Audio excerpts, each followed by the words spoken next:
वैसे तो इस फरवरी माह में काफ़ी प्रकार की सब्जियां लगाई जा सकती हैं, लेकिन इन दो सब्जियों की बुआई अगर आप इस पूरे फरवरी माह में करते हैं तो आने वाले सीजन में काफ़ी ज़बरदस्त मंडी भाव आपको मिल सकते हैं। और आने वाले दिनों में जैसे जैसे दिन बीतेंगे वैसे वैसे इनकी डिमांड मंडियों में बढ़ेगी, घटेगी नहीं। इस वजह से इन दोनों सब्जियों को लगाकर आप काफ़ी ज़ोरदार कमाई कर सकते हैं। और इन दोनों ही सब्जियों में लगाने का जो खर्चा है ना, वो काफ़ी कम है। बिल्कुल कम खर्चे में आप इन सब्जियों को लगा सकते हैं और बिल्कुल कम दिनों में ये सब्जियां जो आपको उत्पादन देना शुरू कर देंगी। मैक्सिमम 40-45 दिन में ये फसलें हार्वेस्टिंग पे आ जाती हैं। इसलिए थोड़े ही खर्चे में और थोड़े ही दिनों में आपको उत्पादन मिलना शुरू हो जाता है और काफ़ी ज़बरदस्त मंडी भाव मिलने की वजह से काफ़ी शानदार कमाई इन दोनों सब्जियों को लगाकर आप आसानी से कर सकते हैं। इन दोनों सब्जियों के बारे में पूरी जानकारियाँ आपके साथ शेयर करूँगा, इसलिए वीडियो पर लास्ट तक आपको बने रहना है। कौन सी सब्जियाँ हैं, कब तक आपको इनकी बुआई करनी है, कौन कौन सी हाइब्रिड वैरायटियों का सिलेक्शन करना है, किस तरह से आप इन सब्जियों से ज़्यादा उत्पादन निकाल सकते हैं। कंप्लीट जानकारियों के लिए वीडियो पे लास्ट तक आपको बने रहना है। और ये वीडियो अगर आपके लिए इंफॉर्मेटिव रहे तो इस वीडियो को ज़्यादा से ज़्यादा लाइक और शेयर जरूर कर दीजिएगा। तो दोस्तों, अगर आप इस पूरे फरवरी माह में सब्जियां लगाना चाहते हैं और कोई ऐसी सब्जी फसल लगाना चाहते हैं जिनमें आपका लगाने का खर्चा भी कम हो और मंडी भाव भी आपको काफ़ी ज़ोरदार मिल जाए और उत्पादन भी उससे काफ़ी अच्छा खासा निकल आए, यानी कि काफ़ी अच्छी खासी कमाई वाली फसल अगर कम खर्चे में लगाना चाहते हैं तो आने वाले इस पूरे फरवरी माह में किसान भाई भिंडी की बुआई कर सकते हैं। और भिंडी की बुआई आप पूरे फरवरी माह में, यानी कि फरवरी के पहले सप्ताह से लेकर और फरवरी माह के आखिरी सप्ताह तक कभी भी कर सकते हैं।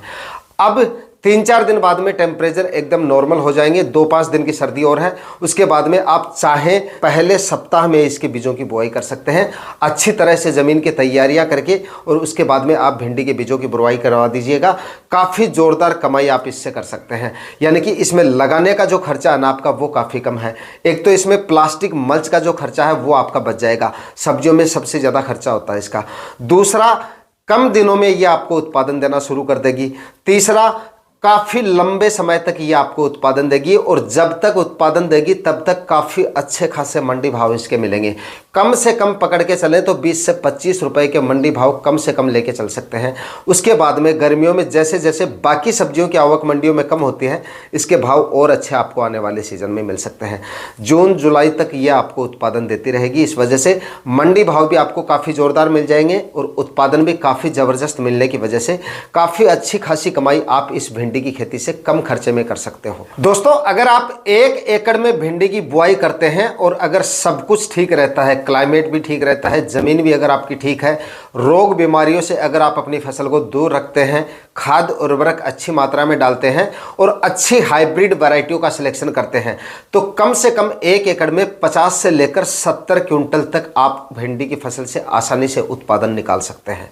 और अगर 20 से 25 रुपए के मंडी भाव भी आपको मिल जाते हैं, मान लीजिए 25 रुपए के मंडी भाव मिले और 60 क्विंटल आपने उत्पादन निकाल लिया, तो कम से कम 1.5 लाख रुपए तक की कमाई आपकी हो सकती है, जिसमें से 50,000 रुपये आप खर्चा निकाल दीजिए। 1 एकड़ में आप 1 लाख रुपए तक की नेट कमाई इससे कर सकते हैं। खर्चा इसमें आपका जो है 1 एकड़ में अगर आप भिंडी की बुआई करेंगे तो लगभग 20 से 30 हज़ार रुपये का आपका खर्चा हो सकता है। मैक्सिमम खर्चा मैंने आपको बता दिया है, वो भी तब होगा जब आप हाइब्रिड और अच्छी वैरायटियों का सिलेक्शन करेंगे। इसमें आपका बीज का खर्चा थोड़ा ज़्यादा होगा और कोई ज़्यादा खर्चे इसमें ज़्यादा नहीं होते हैं। तो 2-3 बार ज़मीन की तैयारियाँ कल्टीवेशन करके ज़मीन की तैयारियाँ कर लीजिए। 2-3 बार कम से कम ज़मीन की तैयारियाँ करें कल्टीवेशन करके, क्योंकि ज़मीन में फंगस वगैरह होगी, निमातोड वगैरह होगा, तो आपको भिंडी की फसल से उतना उत्पादन नहीं मिलेगा। ज़मीन को जितने अच्छे तरीके से आप तैयार करेंगे, जड़ से संबंधित बीमारियां उतनी ही कम परेशान करेंगे आपको। आखिरी कल्टीवेशन से पहले बुआई के समय आप जो भी खाद उर्वरक डाल रहे हैं, जैसे एसएसपी डाल रहे हैं या डीएपी डाल रहे हैं, म्यूरेट ऑफ पोटाश डाल रहे हैं, यूरिया खाद डाल रहे हैं, उनके साथ में 500 ग्राम फंगिसाइड भी जरूर डाल दीजिएगा। उसके बाद में आखिरी कल्टीवेशन करके मिट्टी को एकदम भुरभुरा करके उसके बाद में आप भिंडी के बीजों की बुआई कर सकते हैं। 1 एकड़ में अगर आप भिंडी के बीजों की बुआई करेंगे तो कम से कम आप ये मानिए कि 7 से 8 केजी बीजों की आपको आवश्यकता पड़ेगी। डाले जाने वाले खाद उर्वरकों की बात करें तो 2 से 3 ट्राली कम से कम इसमें गोबर की खाद डालें, सड़ी हुई गोबर की खाद। कच्चा गोबर डाल दिया तो जड़ से संबंधित बीमारियां काफ़ी ज़्यादा परेशान कर सकती हैं आपको। इसलिए सड़ी हुई गोबर की खाद ही आपको डालनी है। एसएसपी खाद डाल रहे हैं तो लगभग 60 केजी के आसपास तो आप एसएसपी खाद डाल ही दीजिए इसमें, और 25 से 30 केजी म्यूरेट ऑफ पोटाश भी आप डाल दीजिए। 15 से 20 केजी यूरिया खाद बाद में आपको डालने की जरूरत नहीं पड़ेगी। ये खाद उर्वरक आप आखिरी कल्टीवेशन से पहले डाल के, और उसके बाद में सबसे पहले आपको पलेवा कर लेना है। देखिए सबसे पहले तो एक गहरी जुताई करनी है, क्योंकि ज़मीन पड़ी रही है आपकी, पहले आपने और भी फसल ले ली होगी, अभी अगर आपकी ज़मीन खाली हो रही है तो सिंचाई वगैरह से काफ़ी टाइट हो गई होगी, और भिंडी की जो जड़ें होती हैं वो गहराई में जाती हैं।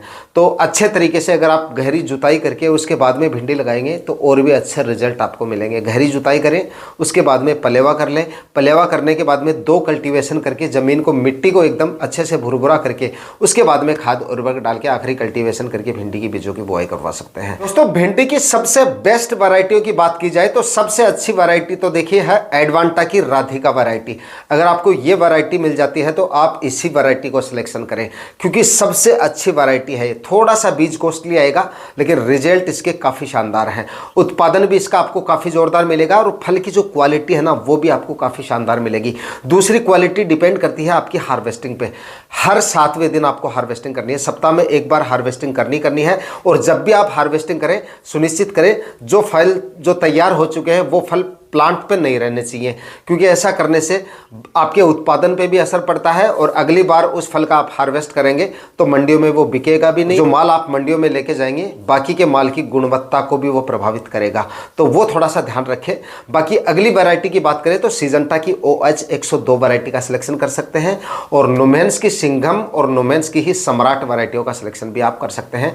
बाकी काफ़ी सारी वैरायटियाँ हैं भिंडी की, जो भी आपको अच्छी लगे उनका वैरायटी को सिलेक्शन कर सकते हैं, लेकिन सबसे अच्छी जो वैरायटी है वो मैंने आपको बता दी है, उसी वैरायटी का सिलेक्शन करें। वो नहीं मिलती है तब आप अगली वैरायटियों का सिलेक्शन करें, और वो वैरायटी आपको वीडियो में मिल जाएगी, डिस्क्रिप्शन में लिंक है, वहां से आप ऑनलाइन इसको खरीद सकते हैं। इसके बाद में दोस्तों बात करते हैं अगली फसल की, और अगली फसल भी ऐसी है जिसमें लगाने का खर्चा तो आपका बिल्कुल कम है, ना के बराबर खर्चा है, और उत्पादन भी इसका अच्छा मिलेगा, लेकिन मंडी भाव इसके बाकी सब्जियों से सबसे ज़्यादा मिल सकते हैं। करीब 80 से 100 रुपए तक के मंडी भाव भी आपको मिल सकते हैं आने वाले सीजन में, अगर पूरे फरवरी माह में आप हरे धनिए की बुआई कर देते हैं। आने वाले दिनों में हरे धनिए की भी मंडियों में काफ़ी अच्छी खासी डिमांड देखी जाएगी, और फरवरी में लगाए गए धनिए की काफ़ी ज़ोरदार रेट मिल जाते हैं, मतलब 80 से 100 रुपए तक के रेट आपको आसानी से मिल जाएंगे, और इसमें लगाने का जो खर्चा है वो भी काफ़ी कम है आपका।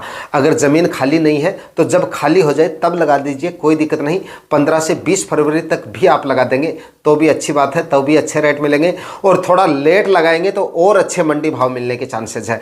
ज़्यादा एरिया खाली नहीं है तो थोड़े एरिया में लगा के देख लीजिए, पहली बार नहीं लगा है तो थोड़े से एरिया से शुरू कर लीजिएगा। बाकी आपका मंडियों में आना जाना रहता है, अगर आप दूसरी सब्जियां लगा रहे हैं तो मंडियों में तो आपका वैसे भी जाना होगा, थोड़ा सा आप धनिया भी साथ में ले जाते रहेंगे, तो अच्छे खासे मंडी भाव मिलने की वजह से इससे भी एक्स्ट्रा इनकम आपकी होती रहेगी। तो आप हरे धनिया की बीजों की बुआई भी कर सकते हैं। दोस्तों इस फरवरी माह में हरा धनिया लगाने के 3 सबसे बड़े फायदे हैं। सबसे बड़ा फायदा है इसमें, थोड़े ही दिनों में ये हार्वेस्टिंग पे आ जाता है, मतलब 35 दिन में ही आपको आपकी जो इनकम है वो शुरू हो जाएगी। ज़्यादा लंबे समय तक आपको रख रखाव या देखभाल नहीं करनी पड़ेगी। दूसरा सबसे बड़ा फायदा है इसका, लगाने का खर्चा इसका ना के बराबर है, और ज़मीन आपकी ब्लॉक नहीं होगी इस सीज़न में अगर आप लगाएंगे, क्योंकि वैसे भी आपकी ज़मीनें जो है आने वाले सीज़न में हमारी ज़मीनें जो है वो खाली होने वाली हैं, और गर्मियों में उतनी ज़्यादा हम फसलें नहीं लगाते हैं, तो ज़मीन पड़ी रहेगी। उससे अच्छा है आप थोड़े से एरिया में धनिया लगा लीजिए। तीसरा सबसे बड़ा बेनिफिट है, मंडी भाव इसके सबसे ज़्यादा मिल सकते हैं। इस वजह से आप ज़्यादा एरिया में भी आप इसको लगा सकते हैं, क्योंकि ज़्यादा एरिया में लगाएंगे तो इसमें देखिए ज़्यादा आपको इसमें केयर करने की ज़रूरत नहीं पड़ेगी, रोग बीमारियां भी इसमें उतनी ज़्यादा नहीं आती हैं, लगाने का खर्चा भी कम है, और ज़मीन भी काफ़ी एक्स्ट्रा पड़ी रहेगी उस समय पे आपके पास, तो आप मतलब अच्छी खासी कमाई इसमें कर लेंगे। नुकसान के जो चांसेस है ना वो ना के बराबर है, खर्चा काफ़ी कम हो रहा है आपका। तो हरे धनिए के बीजों की आप बुआई कर सकते हैं और अच्छा खासा मुनाफा इससे निकाल सकते हैं। और दोस्तों ये दोनों ही फसलें ऐसी हैं जिनमें आपको लगाने के लिए जल्दबाजी करने की भी जरूरत नहीं है। ऐसा नहीं है इन फसलों में कि यार मैं जल्दी से अपने प्लॉट खाली कर लूं और जल्दी करके इसको लगा दूंगा तो मुझे सबसे ज़्यादा मंडी भाव इसके मिलेंगे।